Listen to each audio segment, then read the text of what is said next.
Minahaka's journal continued. When I had done reading, Jonathan took me in his arms and kissed me. The others kept shaking me by both hands, and Dr. Van Helsing said, "Our dear Madam Mina is once more our teacher. Her eyes have seen where we were blinded. Now we are on the track once again, and this time we may succeed. Our enemy is at his most helpless, and if we can come on him by day on the water, our task will be over. He has started, but he is powerless to hasten, as he may not leave his box, lest those who carry him may suspect.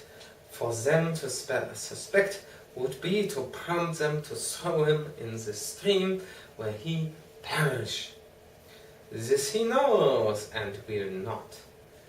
Now, men, to our council of war, for here and now we must plan what each and all shall do. I shall get a steam launch and follow him," said Lord Godalming, "and our horses to follow on the bank, lest by chances he land," said Mr. Morris. "Good," said the professor. Both good, but neither must go alone. There must be force to overcome force if need be. The Slovak is strong and rough, and he carries rude arms." All the men smiled, for amongst them they carried a small arsenal. Said Mr. Morris, "I have brought some Winchesters. They are pretty handy in a crowd, and there may be wolves. The Count, if you remember, took some other precautions. He made some requisitions on others that Mrs. Harker could not quite hear or understand. We must be ready at all points." Dr. Seward said, "I think I had better go with Quincy. We have been accustomed to hunt together, and we two, well armed, will be a match for whatever may come along. You must not be alone, Ard. It may be necessary to fight the Slovaks, and a chance thrust, for I don't suppose these fellows carry guns, would undo all our plans. There must be no chances this time. We shall not rest until the Count's head and body have been separated, and we are sure that he cannot reincarnate." He looked at Jonathan as he spoke, and Jonathan looked at me. I could see that the poor dear was torn about in his mind. Of course he wanted to be with me, but then the boat service would most likely be the one which would destroy the vampire. Why did I hesitate to write the word? He was silent a while, and during his silence, Dr. Van Helsing spoke. "Friend Jonathan, this is to you for twice reasons. First, because you are young and brave and can fight, and all energies may be needed at the last. And again, that is your right to destroy him, that which has wrought such woe to you and yours. Be not afraid for Madam Mina. She will be my care, if I may. I am old, my legs are not so quick to run at once, and I am not used to ride so long, or to pursue as need be, or to fight with lethal weapons. But I can be of other service, I can fight in other way, and I can die, if need be, as well as younger men. Now let me say that what I would is this. while you, my lord, Godalming, and friend Jonathan, go in your so swift little steamboat up the river, and whilst John and Quincy guard the bank, where perchance he might be landed, I will take Madam Mina right into the heart of the enemy's country, whilst the old fox is tied in his box, floating on the running stream, whence he cannot escape to land, where he dares not raise the lid of his coffin box, lest his Slovak carriers should in fear leave him to perish. We shall go in the track where Jonathan went from Bistritz over the Borgo, and find our way to the castle of Dracula. Here, Madam Mina's hypnotic power will surely help, and we shall find our way, all dark and unknown otherwise, after the first sunrise when we near the fateful place. There is much to be done, and other places to be made, sanctified, so that that nest of vipers be obliterated. Here Jonathan interrupted him hotly. Do you mean to say, Professor Van Helsing, that you would bring Mina in her sad case, and tainted as she is with the devil's illness, right into the jaws of his death trap?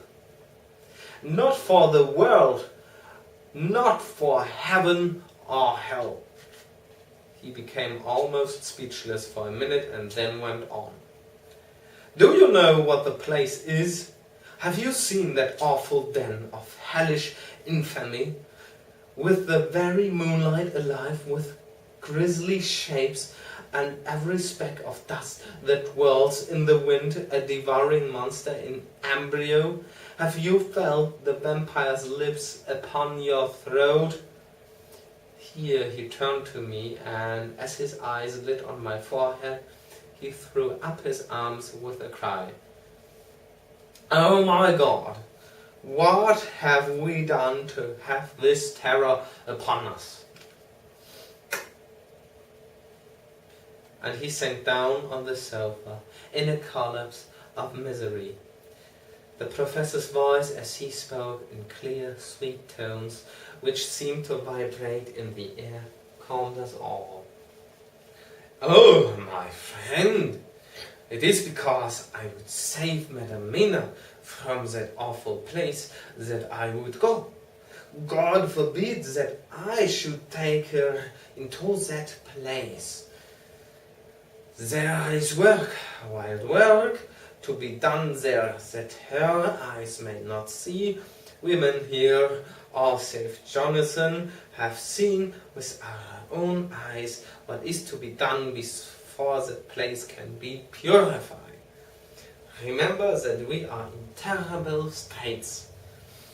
If the Count escape us this time, and he is strong and subtle and cunning, he may choose to sleep him for a century, and then in time, our dear one, he took my hand, would come to him to keep him company, and would be as those others that you, Jonathan, saw.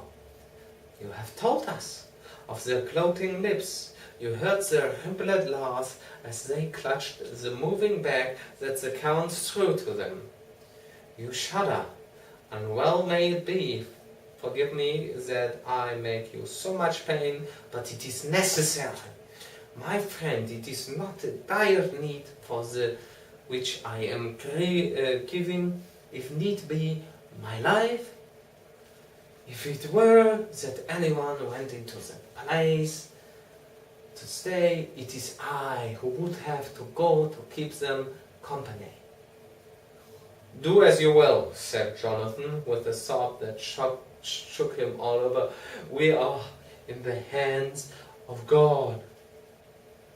Later. Oh, it did me good to see the way that these brave men worked. How can women help loving men when they are so earnest and so true and so brave.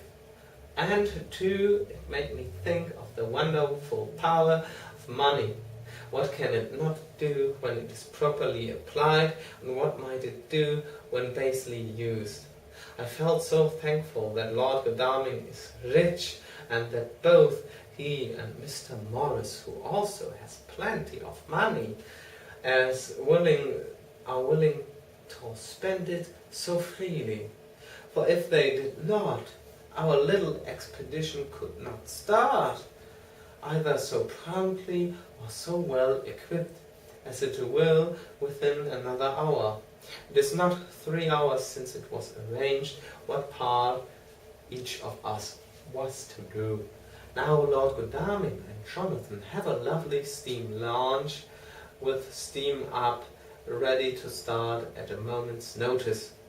Dr. Seward and Mr. Moritz have half a dozen beautiful horses, well appointed. We have all the maps and appliances of various kinds that can be had. Professor Van Helsing and I are to leave by the 11:40 train tonight for Veresti, where we are to get a carriage to drive to the Borlu Pass. We are bringing a good deal of ready money, as we are to buy a carriage and horses. We shall drive ourselves, for we have no one whom we can trust in this matter.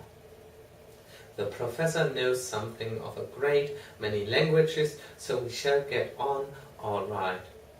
We have all got arms, even for me a large bore revolver. Jonathan would not be happy unless I was armed like the rest.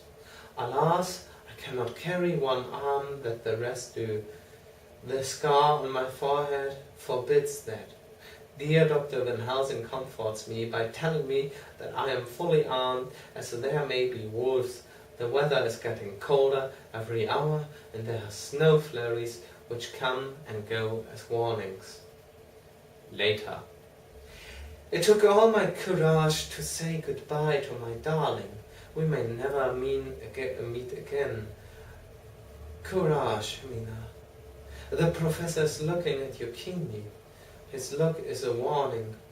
There must be no tears now, unless it may be that God will let them fall in gladness.